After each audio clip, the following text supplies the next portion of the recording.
দর্শক, আপনারা দেখতেই পাচ্ছেন যে প্রচুর পরিমাণে বৃষ্টিপাত হচ্ছে বাজারে এবং বিভিন্ন অঞ্চলে। এই বৃষ্টিপাতটা সামনে আরও ঘনীভূত হতে যাচ্ছে, সঙ্গে দমকা হাওয়া এবং ঝোড়ো হাওয়া বইতেছে।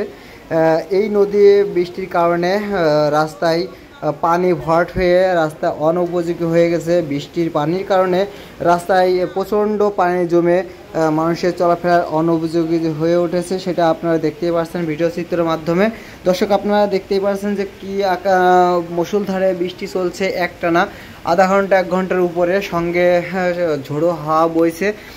তবে আমরা যতটুকু জানতে পারছি যে আবহাওয়া দপ্তর থেকে মোটামুটি সেটা এর পরবর্তীতে যে বৃষ্টিপাতটা হবে সেটা শক্তিশালী বৃষ্টিপাতে পরিণত হবে এবং বর্ষায় পরিণত হয়ে যাবে, এরকমটাই জানা গেছে। এখন দেখুন যে কী পরিমাণে বৃষ্টিপাত হচ্ছে, তার পানি বয়ে যাচ্ছে বিভিন্ন নিচু জায়গাগুলো, সেগুলোর মাধ্যমে বাজারের বিভিন্ন অঞ্চলে বা বাজারের বিভিন্ন অঞ্চলে যে রাস্তা আছে, রাস্তার উপরে যে প্রচুর পরিমাণে যে আধা হাত বৃষ্টির পানি জমে মানুষের চলাফেরার অনুপযোগী হয়ে গেছে এবং মানুষ বদ্ধ অবস্থায় দাঁড়িয়ে রয়েছে, সেটা আপনারা দেখতে পাচ্ছেন। দর্শক, তো আপনারা অবশ্যই জানেন ইতিমধ্যে যে শৈল টিভি আপনাদের নিউজ দিয়ে রাখে সবসময়, এই জন্য শৈল টিভি সাবস্ক্রাইব করুন এবং অল নোটিফিকেশনটা চালু করে রাখবেন, তাহলে ভিডিওটা সম্পূর্ণ দেখতে পারবেন। আর স্কিপ না করে ভিডিওটা সম্পূর্ণ দেখার জন্য অনুরোধ করছি।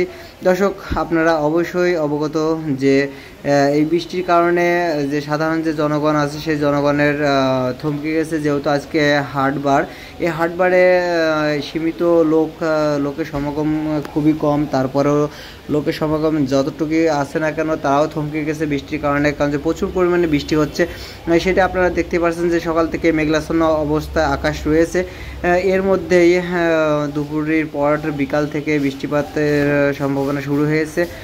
দর্শক, আপনারা দেখতে পাচ্ছেন যে বিভিন্ন জায়গায় মানুষ আশ্রয় নিয়েছে বৃষ্টি থেকে, তারা আটকে গেছে বৃষ্টির জন্য, তারা বাইরে কোনো কাজ করতে পারছে না। তবে এর সঙ্গে যদি আপনারা দেখেন তাহলে পরে আমি দেখাতে চাই, আপনারা দেখতেও পাচ্ছেন ভিডিও চিত্রের মাধ্যমে যে কী পরিমাণে বৃষ্টি হচ্ছে এবং গাছপালাগুলো কী সুন্দরভাবে নড়ছে, তাতে বোঝা যায় যে বৃষ্টির সাথে সাথে যে দমকা হাওয়াটা বইছে সেটা আপনারা বুঝতেই পারছেন। দর্শক, ইতিমধ্যে দমকা হাওয়াটা বেশ কিছু সময় ধরে রয়েছে, তবে এই দমকা হাওয়ায় কোনো ক্ষতিগ্রস্ত হয়নি, শুধুমাত্র ভারী বর্ষণ হয়েছে। এতে যে হাটের যে কাঁচা বাজার সংলগ্ন যে রোডগুলো আছে, এই কাঁচা বাজারের ভিতরে বৃষ্টির পানি জমে তাদের অনুপযোগী অবস্থায় রয়েছে, সেটা আপনারা বুঝতে পারছেন। দর্শক, আমরা যদি গাছের একটা ভিডিও ধারণ করি তাহলে আপনারা দেখতে পাচ্ছেন যে গাছপালাগুলো নড়ছে, যেহেতু বাতাস বইছে।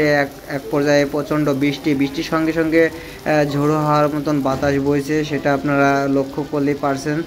দর্শক, এই মুহূর্তে আপনাদেরকে নতুন আপডেট এটাই জানাতে চাই যে পরবর্তীতে সম্ভবত বাতাসের তীব্রতা বাড়ার চিন্তাভাবনা রয়েছে, এরকমটাই জানা গেছে।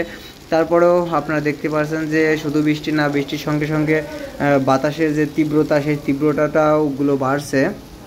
দর্শক, অবশ্যই ভিডিওটা স্কিপ না করে সম্পূর্ণ দেখবেন। আপনারা দেখুন যে বাজারে বিভিন্ন স্থানে রোডের আশপাশে যে কী পরিমাণে পানি জমে গেছে সেটা আপনারা দেখতে পাচ্ছেন, এবং সঙ্গে বাতাস যে এত ভারী বর্ষণের সঙ্গে সঙ্গে যে দমকা হাওয়া চলছে সেটা আপনারা লক্ষ্য করলেই পারছেন। ভালোভাবে লক্ষ্য করলে আপনারা দেখতে পাচ্ছেন যে কী পরিমাণে বাতাসের তীব্রতা রয়েছে। দর্শক, আপনারা সম্পূর্ণভাবে দেখতেই পারছেন যে বৃষ্টির পানির যে ধরনটা, আসলে এটা খুব ভারী বর্ষণ, যেহেতু ছিপছিপে কোনো বৃষ্টি নয়, এটা ভারী বর্ষণ হওয়ার কারণে সাধারণ জনগণের যে ভোগান্তিতে পড়েছে এবং সাধারণ জনগণ থমকে গিয়েছে, সেটা আপনারা বুঝতে পারছেন। তো ধন্যবাদ জানাই দর্শক সকল ভিডিও দেখার জন্য এবং সবাই আমার সঙ্গে থাকার জন্য। Thank you.